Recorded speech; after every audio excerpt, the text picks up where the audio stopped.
Thanks to our friend who supported the channel financially in the previous video. And before we start, don't forget to like, subscribe, and support the channel financially. Elsewhere, in the abyssal corridor, John Delgado stood in pitch-black silence, staring ahead into the void, his fists clenched at his sides. He muttered, "Did they really leave me behind? Those fools! They actually ignored my warning and followed that man?" He couldn't believe it. Black Scythe had just walked into the corridor without hesitation. The others had followed him, all of them. John tried every tracking skill he had. None worked. His summoner's senses were blocked. Every method failed. A grim satisfaction crept into his face. And he said, "They're dead. They must be. There's no way they made it. Even someone as skilled as Black Scythe couldn't survive in that corridor without guidance. There were traps everywhere. Silent, invisible death waiting at every step. He added, idiots, dying just because they followed the wrong leader. John summoned his creatures one by one, using them as test subjects. Whenever one vanished into the darkness, he summoned another. One died from fire, another collapsed from poison, a third was torn apart by unseen blades. He said, "I'll survive. I have to survive." 10 minutes passed in this slow, tedious march. Sacrifices were made.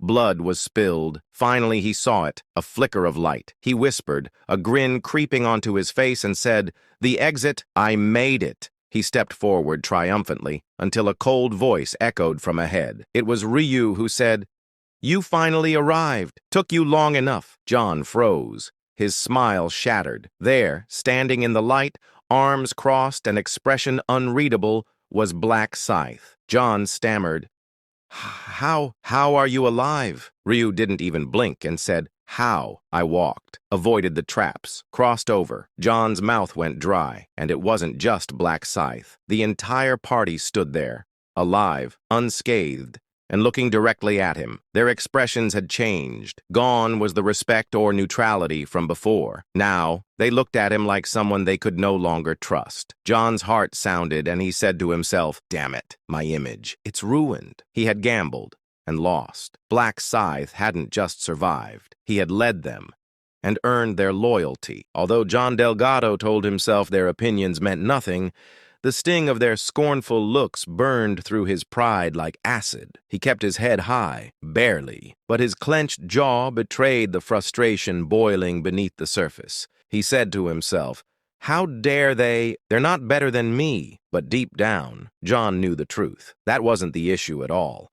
No, the real problem was standing right in front of him. Black Scythe, the very man he'd mocked and belittled just hours ago, now stood triumphant, bathed in shadow, calm as ever. The contrast between them couldn't have been more humiliating. Ryu's voice was smooth, laced with a subtle menace, saying, "What was it you said earlier? Offer 10 million points and kneel to beg for forgiveness?" John's throat tightened.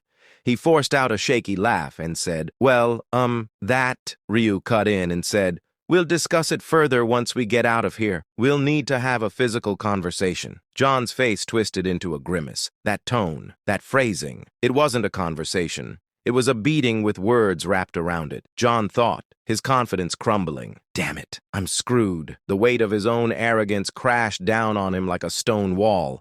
He'd never imagined this outcome. Never thought that Black Scythe would actually make it through the 5th trial alone. Never. He bit the inside of his cheek.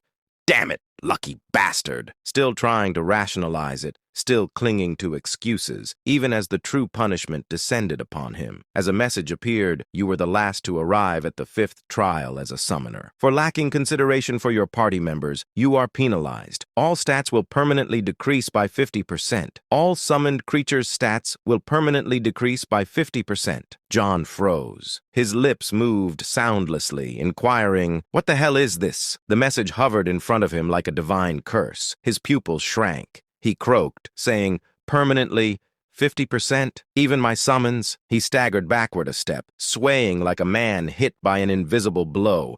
This wasn't just a slap on the wrist, it was a death sentence for his future potential. His stats, his power, his identity, halved, erased, punished beyond repair. His body trembled. Cold sweat dripped down his temple. Unexpected blow after blow kept landing, until he couldn't even form a proper thought. From the side, Ryu watched him silently. He asked, voice calm, almost amused.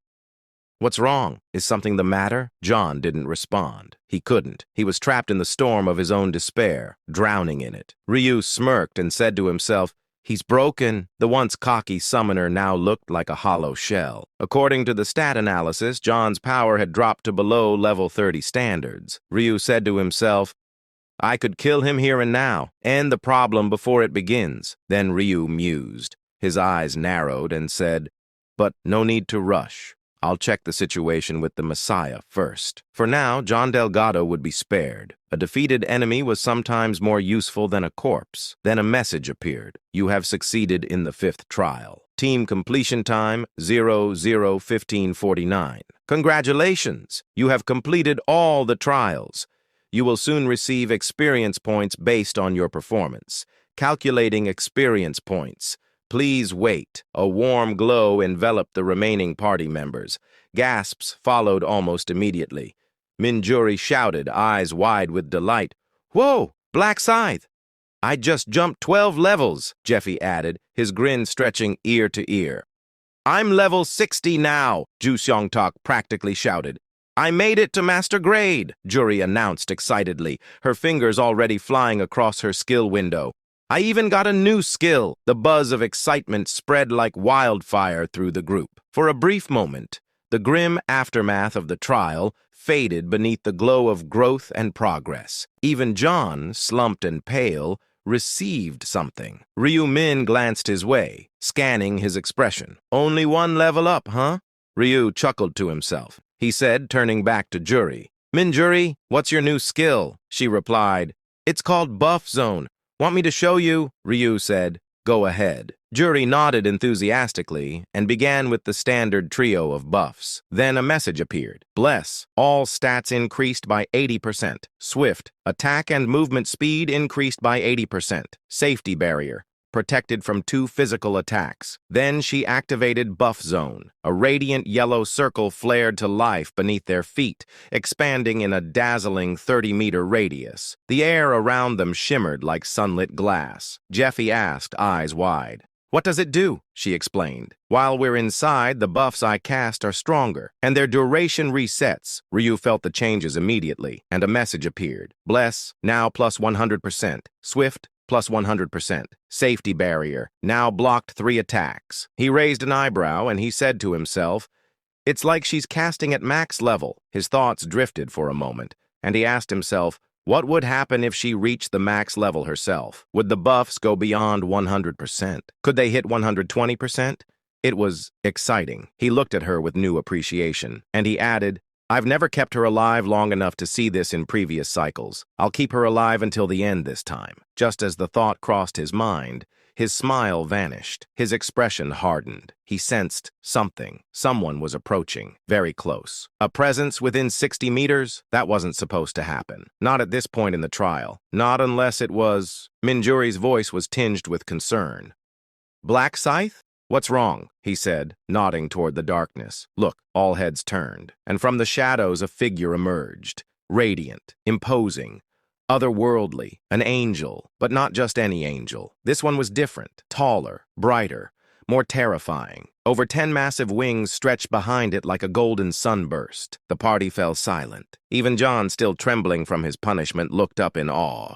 Ryu's eyes narrowed. He knew immediately, and inquired, "An archangel?" He opened his mind, rune of inner thoughts active. A name rose to the surface, Sariel. The archangel's deep voice echoed across the chamber, saying, "So, you are Black Scythe." Sariel stepped forward, drawing a gleaming curved blade from between his wings, and added, "If you don't want to die, don't resist. You're coming with me by order," Ryu Min thought, locking eyes with the glowing figure. An order? From whom? He focused harder. He read Sariel's thoughts. Michael. The name hit like a thunderclap. The highest-ranking archangel. The one who commanded even the likes of Sariel. Ryu said to himself, "So it's really him, Michael, the one I met in the 68th cycle, the one who leads all of heaven's legions." Ryu's gaze darkened. This wasn't a random encounter. It was a calculated move, a divine bounty, and he was the target. He needed more information, and with the rune of inner thoughts, he would get it easily. Sariel's thoughts were overflowing with fury and righteousness. He wasn't just here to arrest Ryu Min, he was here to make an example of him. But Sariel didn't know everything, and Ryu wasn't planning on going quietly. A heavy silence lingered in the air, thick with tension, as the angel descended with a cold gleam in his eyes. His voice, though divine in tone, carried a sneer that sliced deeper than any blade. And he asked, "No answer? Are you mute?" Sariel's lips curled with contempt as he slowly raised his curved sword and said, "I wasn't told the infamous black scythe was a silent dog." He muttered to himself, voice dripping with arrogance, as if he hardly considered Ryu worth the breath it took to speak. He continued, "Even if you can't speak, you're not deaf. I'll say it again. Resistance is—" But before he could finish, a calm yet commanding voice sliced through the tension like thunder through still clouds. "Jeffrey." Sariel blinked. The human had spoken. Ryu didn't even glance at the angel. His eyes, calm yet burning, stayed fixed ahead as he addressed the man behind him, saying, "Take the party members and retreat. Get as far back as you can. This place is about to become a battlefield." His tone was quiet, but firm.